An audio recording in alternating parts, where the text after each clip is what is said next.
여러분 안녕하세요. 부킹토킹입니다. 오늘은 전 세계에서 가장 혁신적인 기업이자 동시에 가장 비밀스러운 기업, 바로 애플의 그림자를 파헤치는 책 애플 인 차이나 리뷰입니다. 우리가 손에 들고 있는 아이폰, 맥북, 아이패드, 이 완벽해 보이는 제품 뒤에는 어떤 현실이 있었을까요? 그리고 애플이 중국이라는 거대한 공장과 얽히면서 어떤 딜레마에 빠졌는지 오늘 20분 동안 그 숨겨진 세계를 깊게 들여다보겠습니다. 안녕하세요. 부킹토킹입니다. 오늘은 애플의 비밀을 파헤치는 애플 인 차이나 리뷰에 대해 이야기할게요.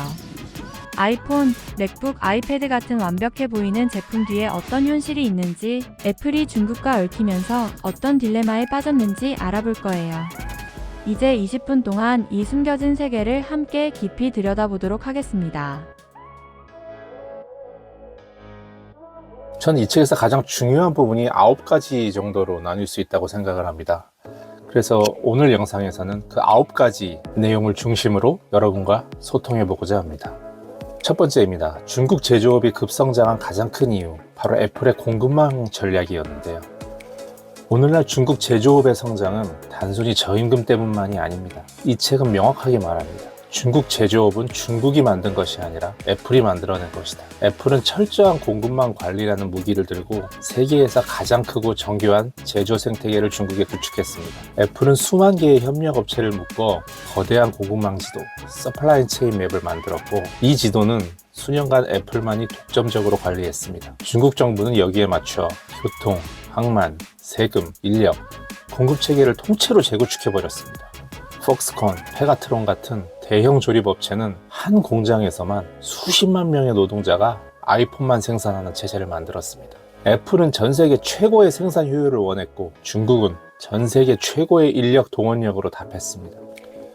이 두 요소가 맞아떨어지면서 결국 중국 제조업은 애플과 함께 폭발적인 성장을 하게 된 것입니다.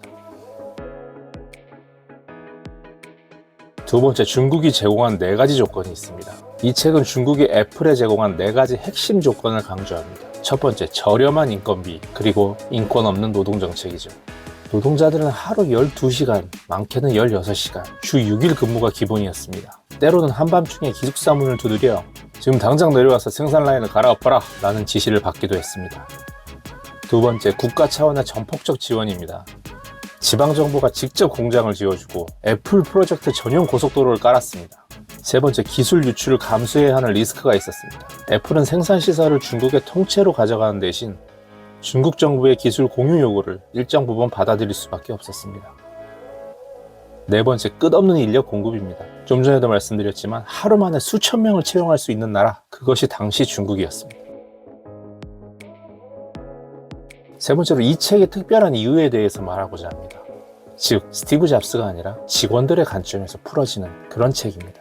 대부분의 애플 관련 책은 스티브 잡스, 팀 쿡 같은 경영진의 천재성에 초점을 맞춥니다. 하지만 이 책은 다릅니다. 아이폰을 만든 사람들은 엔지니어와 현장 노동자들이다 라는 관점을 끝까지 유지하죠. 공장의 품질 관리 담당자, 폭스콘 엔지니어, 중국 관리자, 노동자, 미국 본사와 협력하는 중간 관리자들, 그들의 목소리가 생생하게 등장해 우리가 몰랐던 현실을 적나라하게 보여줍니다.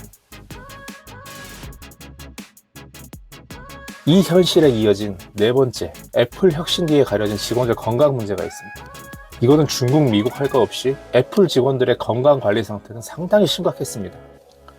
아이폰이 완성되기 전까지 수많은 산업재해, 유해 화학물질 노출, 과로사가 있었다는 점, 특히 핵산 중독 사건은 유명합니다.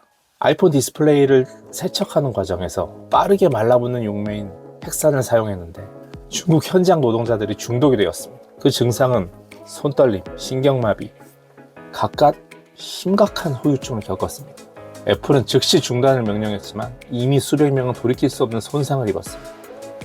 이것은 애플의 미국 직원들도 마찬가지입니다.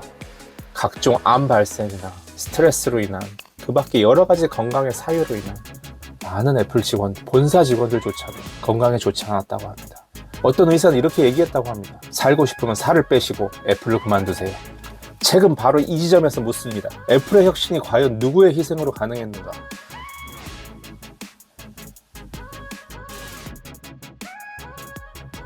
다섯 번째로, 애플의 중국 진출 과정에서의 충격적 에피소드들이 많습니다. 책에서는 아주 구체적인 에피소드들이 많이 등장합니다. 폭스콘의 밤샘 구조조정, 아이폰 4 프로토타입이 변경되자 몇천 명의 엔지니어를 지금 당장 기숙사에서 깨워서 공장으로 오라 라고 했던 사건, 공정 도입 속도가 비정상적으로 빠른 점도 있습니다. 미국에서 6개월 걸릴 일을 중국에서는 단 6일만 해내는 일이 일상이었습니다. 이런 속도 경쟁이 중국 제조업을 세계 1위로 만들었지만 동시에 기업들 스스로도 감당하기 어려운 괴물을 만들어낸 셈입니다.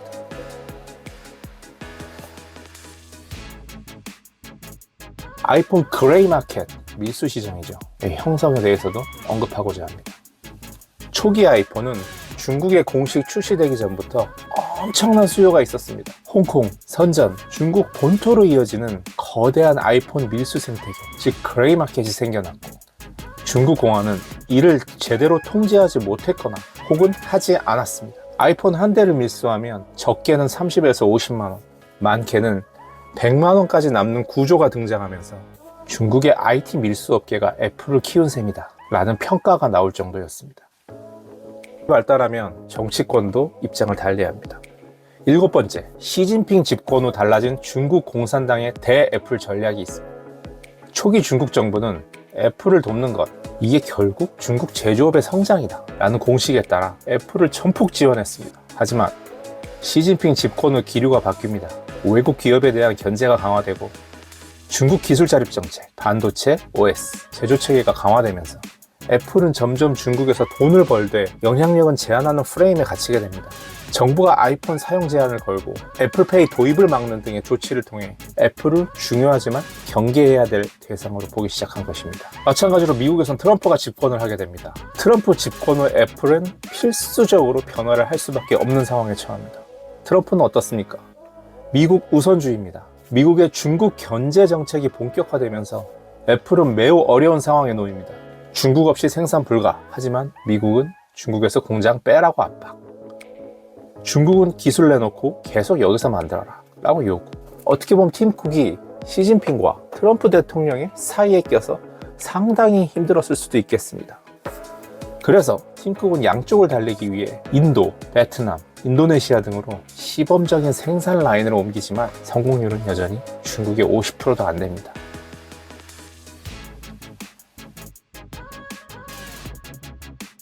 마지막으로 9번째 챕터, 중국에 갇혀버린 애플의 공급망 딜레마. 결국 이 책이 말하고 싶은 핵심은 이것입니다. 애플은 너무 완벽한 공급망을 중국에 만들어버렸고 그 완벽함 때문에 빠져나오기가 거의 불가능해졌다. 중국은 제조 속도, 정확성, 인력 규모에서 아직도 전 세계 어느 나라를 통틀어봐도 대체 불가 국가입니다. 동시에 중국은 언제든 애플을 압박할 수 있는 위치에 있습니다. 미국에선 트럼프 대통령 중국 리스크를 줄이라고 요구합니다. 즉, 애플은 제조의 왕국을 만들었지만 그 왕국의 포로가 된 상태입니다. 이게 바로 애플인 차이나가 던지는 가장 중요한 메시지입니다.